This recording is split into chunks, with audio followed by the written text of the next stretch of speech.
О главных событиях 23 февраля, которые произошли к этому часу.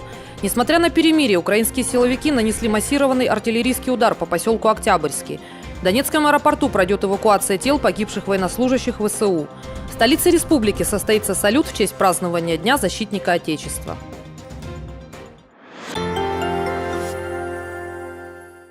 Министерство обороны Донецкой Народной Республики представило сводку последних событий. В течение суток обстановка в Донецкой Народной Республике оставалась стабильной. В результате двухдневной совместной работы совместного центра по контролю и координации за режимом прекращения огня согласованным подписан план, определяющий детальный порядок и сроки отвода тяжелой артиллерии Украины и Донецкой Народной Республики от линии соприкосновения. Также документом определяются границы зон безопасности и порядок осуществления контроля за всеобъемлющим прекращением огня и отводом тяжелых вооружений. Отвод артиллерии начинается 24 февраля и должен завершиться не позднее, чем через 14 дней полным выводом украинских тяжелых вооружений на расстоянии 50 километров от линии, зафиксировано 12 февраля этого года. Наша тяжелая артиллерия в соответствии с Минскими договоренностями будет полностью отведена от линии соприкосновения, зафиксированной 19 сентября прошлого года. Напомню, что Донецкая и Луганская Народные Республики фактически начали отводить свою технику и артиллерию в районах, где прекратились обстрелы с 18 февраля. Вместе с тем, со стороны украинских так называемых добровольческих батальонов обстрелы Донецкой Народной Республики, к сожалению, продолжались. Всего за сутки было зафиксировано 29 обстрелов в наших районах. Все данные по ним направлены в совместный центр контроля и координации прекращения огня. Подавляющее количество обстрелов украинской артиллерии зафиксировано в районе Донецкого аэропорта и прилегающие к нему населенные пункты. Здесь огонь открывался 21 раз. Наши подразделения ответный огонь в этих районах не открывали.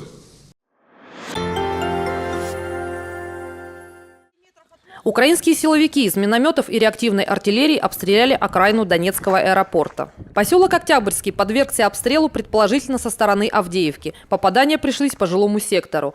В результате артиллерийского налета возникло 8 пожаров. Ранены 2 жителей поселка.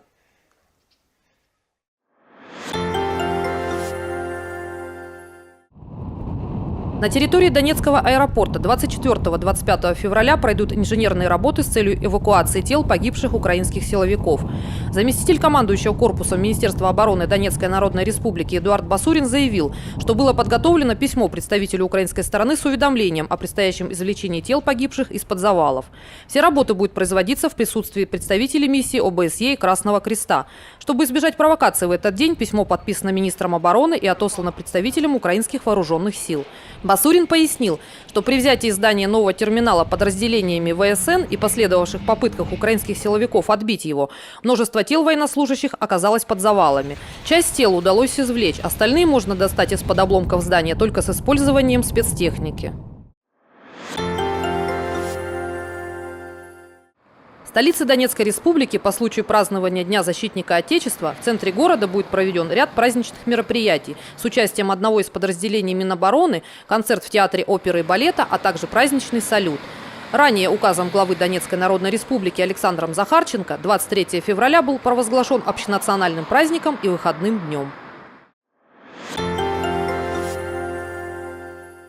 На 23 февраля Центральный республиканский банк установил следующие курсы купли-продажи валют.